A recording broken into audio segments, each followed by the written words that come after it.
in 1994, I recall it was the first time that I put my child on a wait list. And it wasn't for necessarily public funded, but it was for a childcare space in the City of London. I was a brand new mother, 23 years old, with a job working at probably making it between $8 and $9 an hour because I was working as a dental assistant at that time. And I knew that childcare was going to be very, very critical for me to go back to work because myself and my spouse were both making not a lot of money. And we did want to get ahead. We did have student loans. We did have bills that we wanted to pay. And we did have a car. So it was very, very important, even back then, that we were both working. Not necessarily full-time, but it was very, very important that we were both working at that. Here now in 2023, we are continuing to have the conversation of childcare and what this looks like. And as the government is putting forward this piece of legislation, I want to reflect on the work that I have done in this Parliament as we've discussed childcare and the discussions that I've had with parents. During my role from 2015 to 2019, I had the honor to work with families, children, and social development and look at the different things that we're discussing, especially looking at childcare. I recall back then when I believe it was the 2016 budget, where the Canada Child Benefit had been increased quite a bit so that this could include childcare. You know, we all know today with this exorbitant cost for families that even new child benefit doesn't even touch what this country is going through with the inflationary costs. So although it was a program that's very important to do, I don't think this government actually did, we're going in the right direction when it came to the fact that they can't keep their spending under control. When we get into where we are at today, we're talking about childcare. We need to talk about those spaces though, because I just had a young woman call me last week who could not return to work because she cannot find a childcare space. Her question to me was, can I get my employment insurance expanded? I need to go back to work. I cannot afford what is going on right now. I cannot afford my home. I cannot afford the price of groceries. I can't afford life at this time.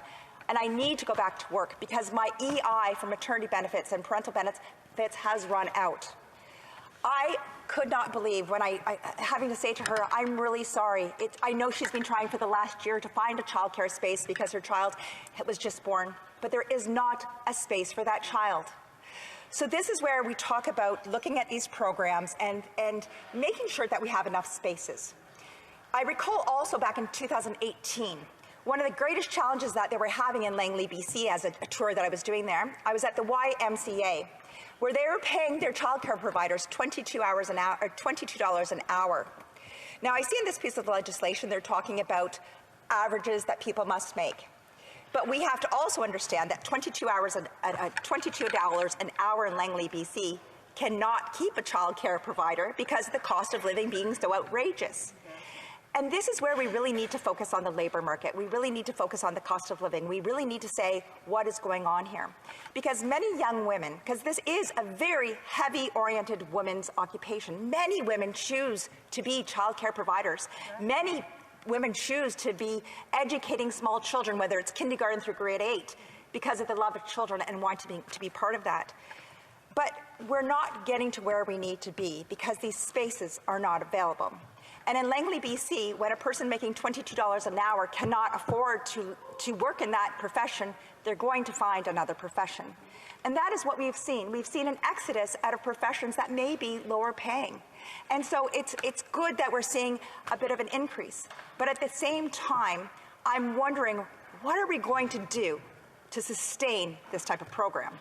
Because the business model does not work when you're looking at this.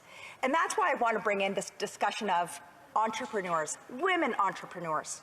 I myself, between the time I had, gosh, I'd like to have kids it seems, but between my second and third child, I decided to stay home and bring in 3 other children. I did my very best because I am that type of person that wants to make sure that we're having the right food, that we're having the right play times, that we're doing some educational pieces. That was very, very important to me. But, you know, I was able to offer childcare to mothers who did not have regular work schedules, people who were working in restaurants, people who were not working your regular 9-to-5 jobs. And that is why I'm believing it's so important that we not only look at the public and not-for-profit, but we look at these women-led businesses that are providing childcare. The whole idea of not-for-profit seems to be the problem here. And you know something? It's a business, and we should be supporting this, because even QP has come out and said there will not be enough spaces if we're putting all of our eggs into one basket and expecting it to be not-for-profit or public funded. There needs to be space for this private care. I bring this also in because I'm a girl from Sparta, population 300. If my parents needed to, or if any family in Sparta needed to take their child into childcare, it'd be a 25-minute drive. And that is why we need flexibility for families. So for instance, a young woman or a new mom, that was my case, may choose to become a childcare provider within her own home. That would be seen perhaps as private. And you know something? That is a job. The way I look at it is that is a job, and this is a way that the woman and the family can have more flexibility. She is helping out other women and helping out herself in the meantime. But when we're looking at a program that is really focused at a national scale, we need to recognize that we live in Canada. We live in a country that it's hard for us to get to Ottawa some days. It's hard for us to get to the grocery store some days. And when we're talking about that, I live in a very populated place. I now live, well, St. Thomas. I live with about 45,000 other people in my community. But if we're talking about smaller populations, how are we going to ensure that they are having the same accessible, quality childcare that people in these urban centers are going to have? How are we ensuring that's going to happen? How are we ensuring that every family has access to $10 a day childcare? Let's be real and say this is not the way it's going to work out perfectly. Yes, we need to ensure that there's childcare, because childcare is the way that helps our economy. It puts families and women back to work. It gives them that opportunity. And for me, childcare was very, very important. But I did not do it with public childcare. It wasn't an option. There's no spaces. I did it through both not-for-profit and through women entrepreneur-based businesses, where women were being able to do this. And so I'm really hoping that when this government looks at this legislation, it's very focused on the types of businesses. And I really hope that they recognize that we need to be looking at all types of childcare when we're looking at this. There are approximately 5 different types of childcare that we have here in Ontario. We need to make sure that all of those are on the plate and all of those are part of that basket if we really want to have something available for families and children. I want to switch before I'm finishing on the labor, because as we've said, labor is an issue. And I talked about the cost of living. I've talked about the $22 an hour. It was just in 2018 to be a childcare provider out in Langley, BC. But we are in a critical issue. Just as we're seeing in our healthcare professions, just as we're seeing with many of our frontline workers, we're seeing burnout. And I must say, the people that are working in childcare do an exceptional job, but there is burnout as well. And we need to ensure that there are supports for them, that there is education for them. But there is a labor market issue here right now that is not going to help fulfill what this government is putting forward. And that is why we need to look at everything else. We need to look at things. PSWs, labor force issues, this is what we're seeing from this government, because people cannot afford to have certain types of jobs, so people are leaving those types of jobs, which are really, really important. They're leaving those jobs to try to find higher earning jobs, because this government doesn't really have that love for jobs.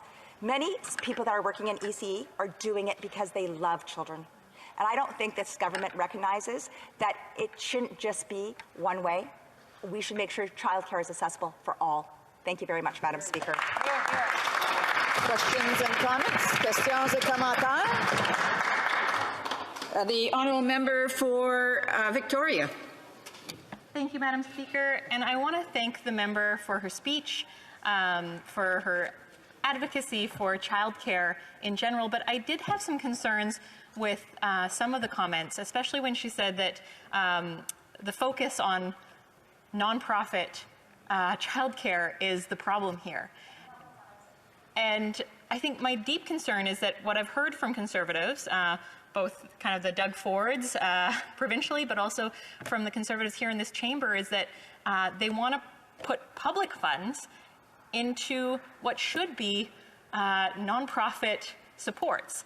And so when it comes to childcare, we know that the Ontario Conservative government has quietly removed profit caps, and they're expanding for-profit childcare. this seems very concerning to me. We also know that Doug Ford is also putting funding, or public healthcare funding, into privatized systems. So I'm curious if the member believes that we should be prioritizing for-profit instead of non-profit care. I just want to remind members, that the honourable member who delivered the speech is the one that's going to be answering the questions. So I just want to ask people to hold off until that question's been asked and their colleague will be able to answer it. The honourable member for Elgin, Middlesex, London. Here, and perhaps the member didn't actually listen to me, because I had said we needed the entire bouquet. We need an entire plate of different options, because not-for-profit and public just do not meet the need.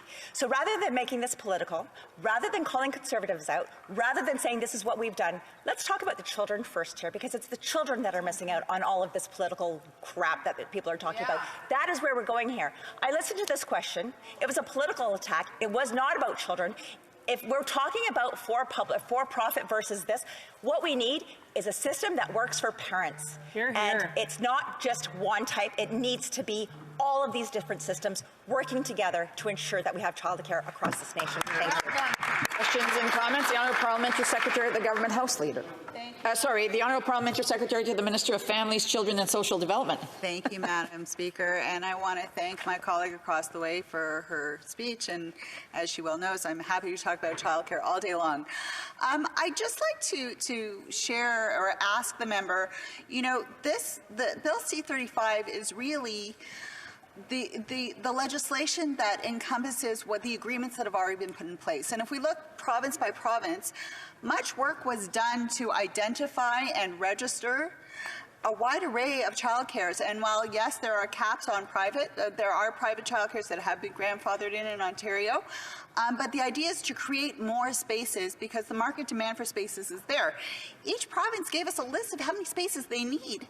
And the partnership with the federal government is to commit the funds to build those spaces. I was just in Manitoba announcing $70 million for rural spaces. So I would ask the member, does she not understand that this is really a set of agreements under this legislation so that we continue to work together with provinces and families? For Elgin, Middlesex, London. Well, I think she hit the nail on the head when we talked about it needing to be agreements with provinces, because at the end of the day, the people that are providing childcare are the provinces. The federal government is supposed to be there trying to create a strategy, an approach to this. And I think as we're talking about this, we're so keyed in on, well, this is what we're trying to do. It doesn't work. One type of thing just doesn't work for everybody. We need to make these agreements, but 67% of childcare in the province of Alberta is done by women, or I shouldn't say be done, it is done for entrepreneurs. It is not public, it is not private, or it is not public, it is not not-for-profit, because that's what works in that area. So I really, when we're talking about this, I'm just really hoping the government understands that spaces and private can still work together very well. Questions et commentaires. The honourable member for Peterborough-Kawartha. A brief question, not hard. Thank you very much, Madam Speaker, and I want to thank my colleague so much for her passion and work on this file. She understands it so well in the choice that needs to be offered. My question to her would be, does she feel that this legislation right now should be eligible for the most vulnerable? Right now, it's subsidizing wealthy families instead of those most vulnerable. Yeah. A brief answer from the member for Elgin, Middlesex, London. Golly gee, I forgot about that part of my speech. Absolutely. For me, it's got to be for those people that really need a hand up.